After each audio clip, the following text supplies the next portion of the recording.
part 2, and I will go in a lot more detail in the last 4 films. The first one of this last remaining 4 of Phase 1 is the Powerpuff Girls 2. But this will be dealing with a lot of complications. The girls learning they're aliens, want to know who their parents are, and the professor is doing his best, and the girls still care about him. And the professor just kept on helping them to reach the true heroism. And until the most insane thing could ever happen. A force of power, always annoying. Morbucks. She's practically female Lex Luthor, and just like Lex Luthor in the comics, he wants to be Superman. He is that insecure about having not that much power. And Morbucks is just greedy. So she keeps on trying to find ways how to ruin the Powerpuff Girls and how to destroy her very enemies.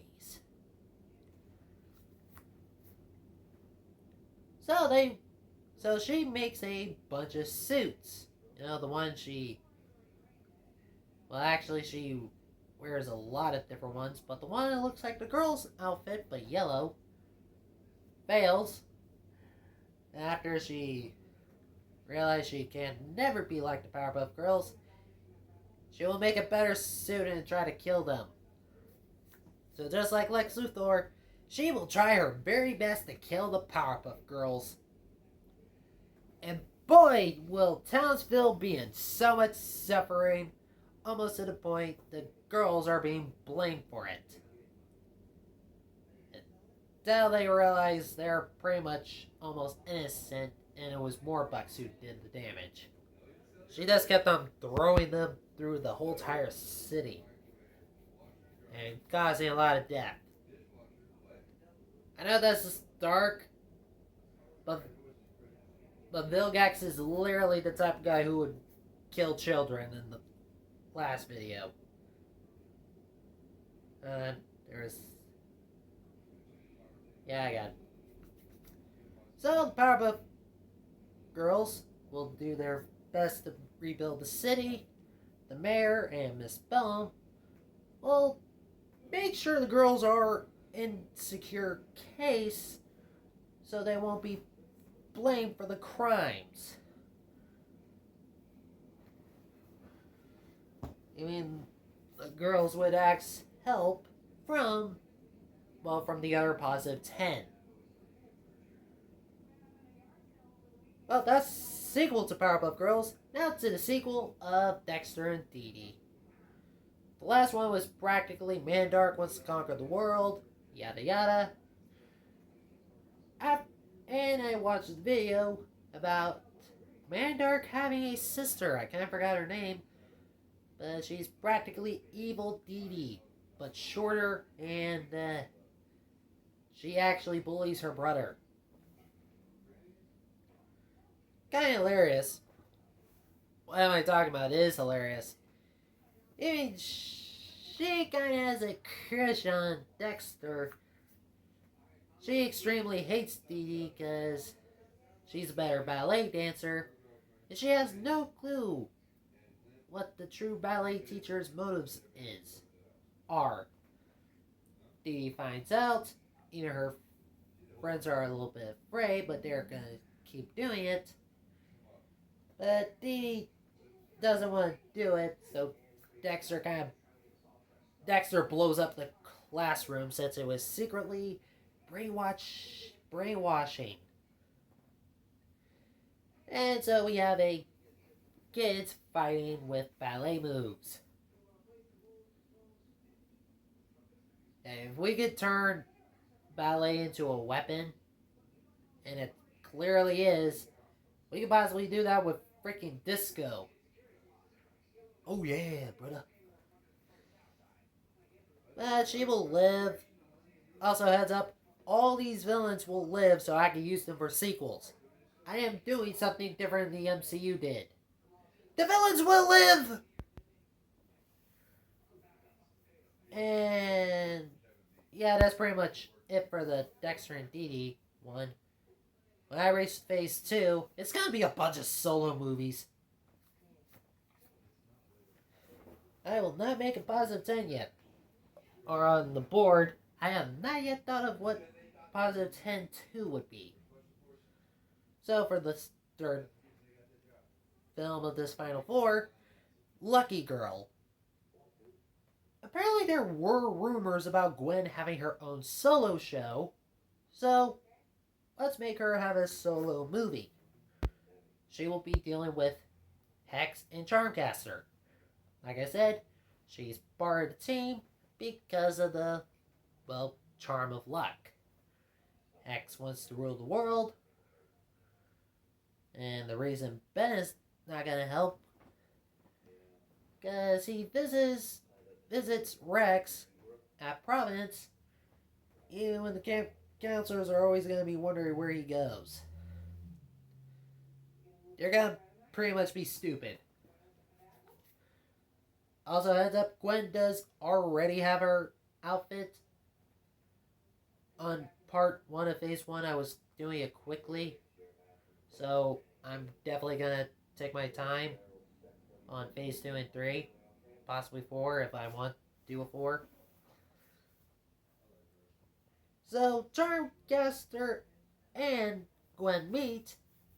Charmcaster realizes she has what her uncle needs to rule the world.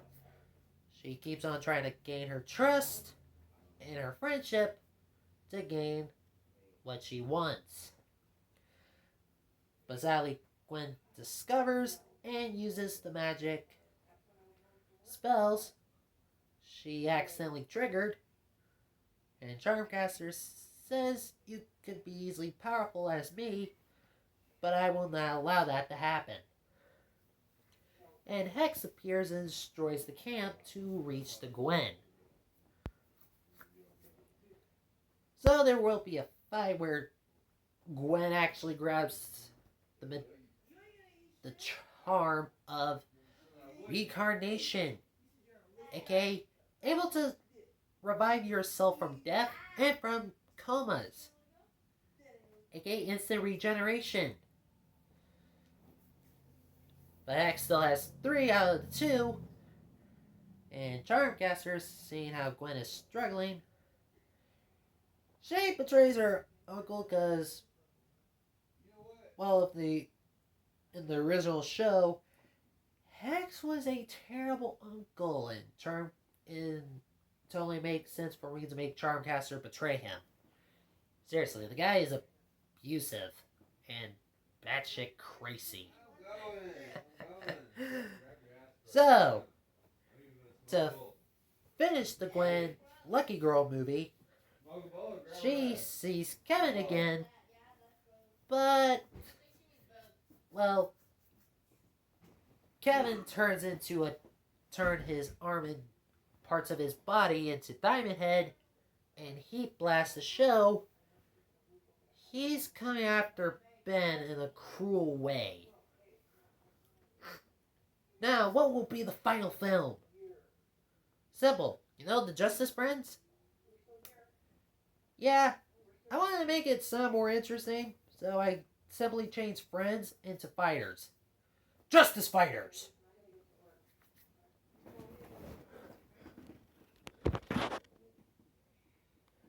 Ah, 9 minutes. Huh, maybe I should do this more like this. So in the Justice Fighters, it will basically show a team way before the positive 10. We already know who the main big 3 are, but in my Justice Fighter movie, it's not gonna involve Major Glory as a hero.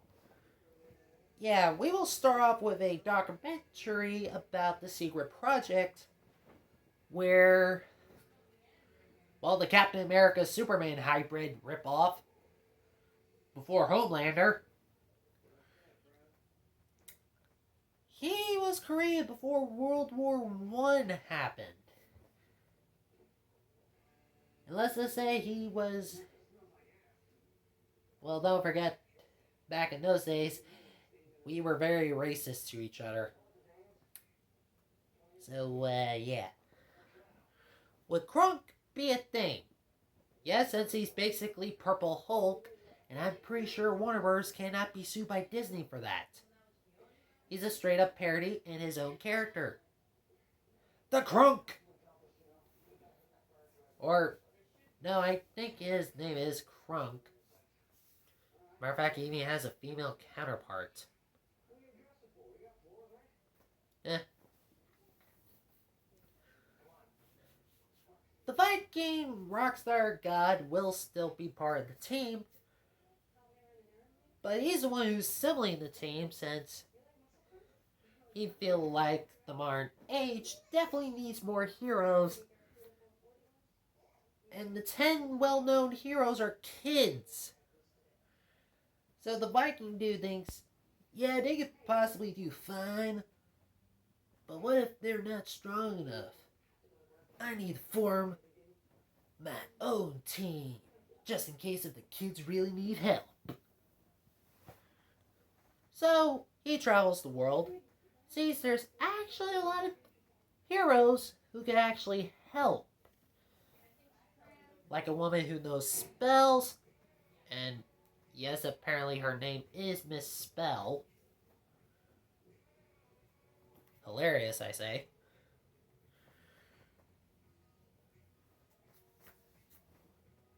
A shadow woman, basically that parody of Spawn the Powerpuff Girls had on their show. No joke, when Buttercup dresses up like a big shadowy figure, we all instantly think of Spawn, right?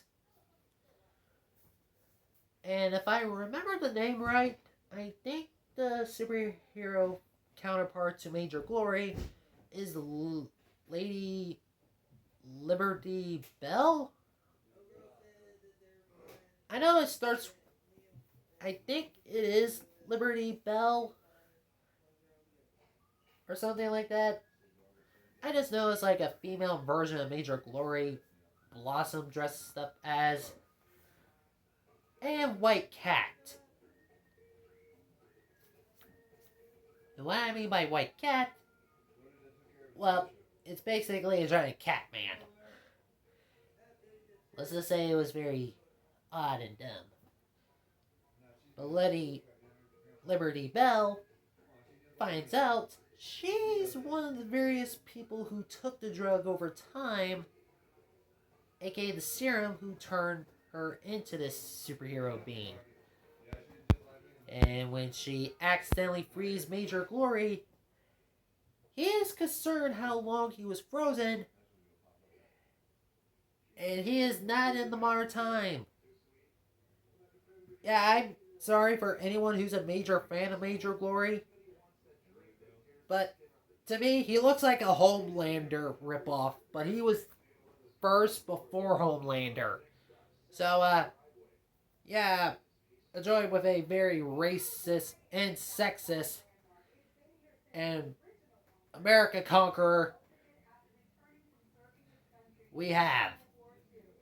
So Major Glory thinks, really messed up crap. Thinking how a woman should not have these powers, you should be doing clean and not doing dirty things. And she just straight up socked him. He's surprised a woman could punch that hard. He's not afraid to punch hard back. Practically, we would have another Superman versus Zod battle, but this time with a Superman Captain America parody to a Supergirl Captain America parody. And she's winning. Almost. Major Glory has no problem with killing, saying, lives are always going to be sacrificed in war. You started the war. And realize, well, she cannot fight him alone. Practically, I